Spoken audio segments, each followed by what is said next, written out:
question before I start.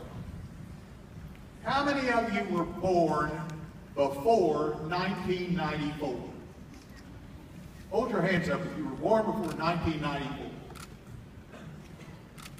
Is there anybody here who was born after 1994? No. Well, the people who were born after 1994 are the only people who really understand marketing today. The reason I say that is we keep pointing out all the changes that have occurred. And there have been a lot of changes. But the thing that people don't talk about is that in 1994, interactivity occurred. And interactivity is what's changing your lives. It's what's changing all the marketing lives. Because up until 1994, we couldn't exchange things. Customers couldn't talk back. We couldn't hear them. We didn't have resources. And all of a sudden, in 1994, with the commercialization of the internet, the world changed. Now go back and look when we created most of our brand concepts. Well before 1994. Most of them came out of the 60s, 70s, 80s, maybe up into the early 90s. Now all of a sudden we're in this different world. What I'm going to talk about today, interestingly enough, is not in a book. Oh my God, I'm the only person who's not selling a book up here. In any case, what this should be is a book hopefully next year. So you're getting a preview of a book that will come out next year, and then I will come back, and I'll sell the book to you. So let me start with this. David Ocker is exactly right. Regardless, brands have huge amounts of value, and they're huge assets for organizations. And it doesn't make any difference who's doing the evaluation, because remember, valuations are all estimates anyway. But what we look at are things like, here's an Interbrand. Look at those numbers up there. Value of the brand, $98 billion, Google 93, Coca-Cola 79, and so on. And you can see what the difference is in the growth. Here's an alternative.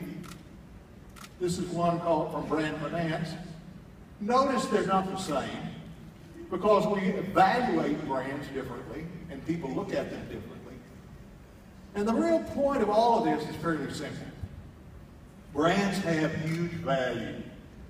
Brands really are assets of the organization, although from a strict accounting approach, you can't call them an asset. And that's one of the challenges we have. The problem that we ran into was, we started looking at how our brand's growing and what the value is and that sort of thing. And what we quickly found was many of the research and consulting organizations are saying brands are in trouble. Now, I love brands. My wife teaches branding at Northwestern. So I have to be nice to them. And that's why I have to say brands are really good. You'll love them. They're all okay. But look at what we've seen in the last 2 or 3 years. The Deloitte American Pantry Study says 88% of the respondents said store brands are just as good as national brands. They're back to the same. Havas has a measure called meaningful brands. And the majority of the respondents said, they didn't care if 73% of the brands presented to them disappeared. It didn't matter. Core Brands, who does B2B, says brand favorability has been declining for the past decade.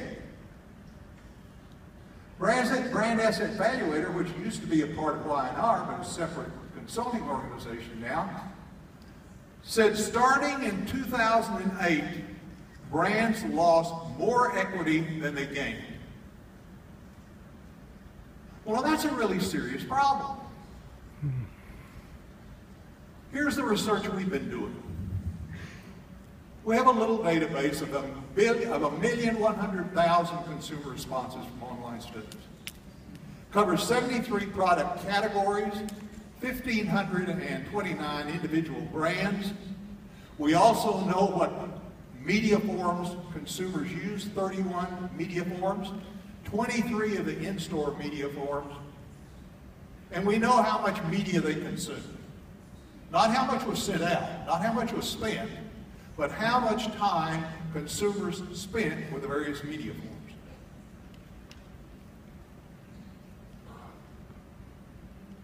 Over the past 10 years, the average growth rate for brands, stores, and no preference.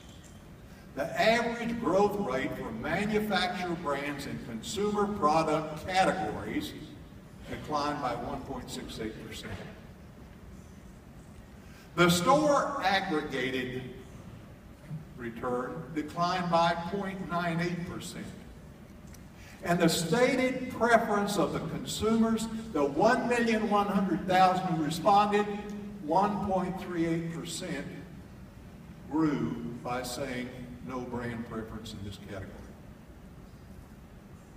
So one of the problems here is, yeah, brands have a lot of value, but consumers are saying, wait a minute, maybe that value is misplaced.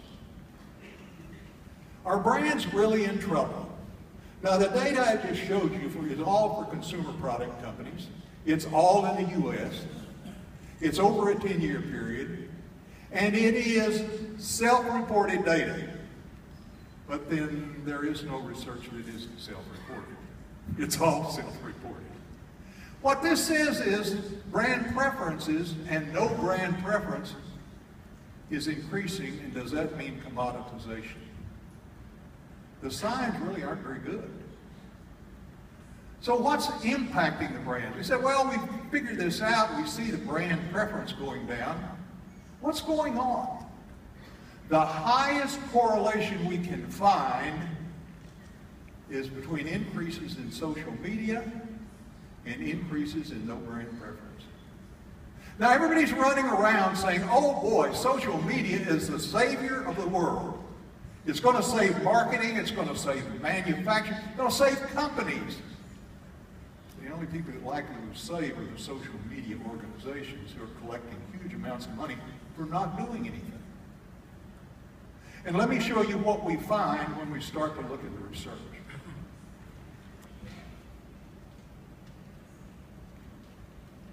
The blue line is television consumption over the past 10 years in the U.S. The red line is internet consumption over the past 10 years. And we can't measure Facebook because it didn't start until 2007. But look what has happened to media consumption and the changes that are occurring that people are reporting. So the question we kept asking is, can social media be killing brands but killing them softly? Is it really smart to move money from traditional media, traditional organizations? Is it smart to jump on the bandwagon and say, let's all go do social media? And because we say, well, we can build relationships, and people will talk back to us, and they're really interested in the brand, and they love us. Not really. This is one category. What we did is we then looked at and said, maybe it's just our data. So let's go look at some other organizations. So we got BAV to give us some data for the 10 years, which we had done our study. We got another organization called Brand Keys to give us their data. They measure primarily engagement. We said, give us your data, and let's do a triangulation study and see if these things all concur. Look what happens to the cereal category here in BAV. The one on your right, on your left, I'm sorry, is the way the brands were measured and the way the brands were positioned in the marketplace in 2002. Look what happened to them in 2012. They're all falling down to the bottom. They're becoming commodities. What does all this mean? Well, it means we really need to rethink how brands are built and how they're maintained in an interactive marketplace. It's nice to go out and throw hand grenades and say brands are in trouble. But the question is, what do we do about it? And that's what we're working on right now. That's what I said I'll be back next year with data for my new book.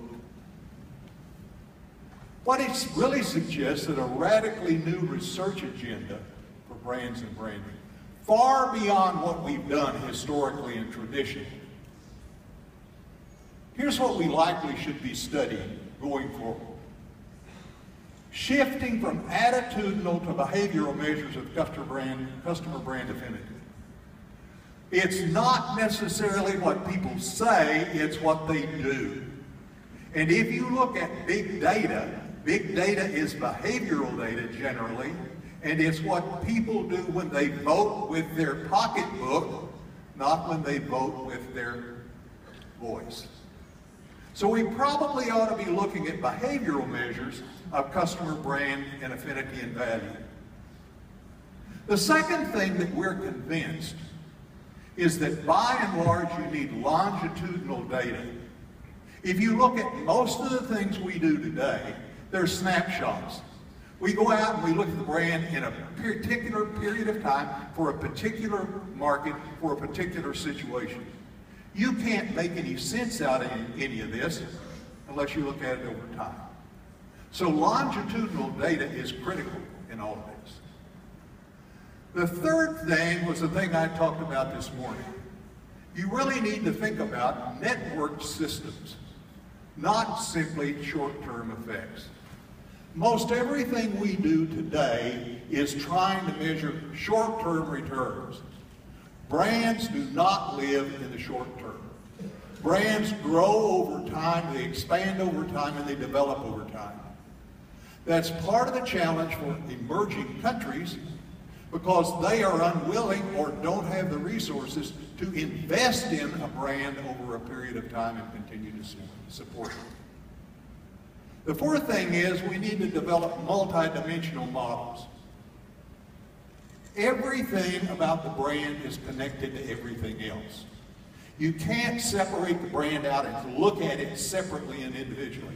You have to look at it related to its consumers, related to the brand, related to its distribution system, related to its ownership. It's all networked and it's all combined and it's all integrated.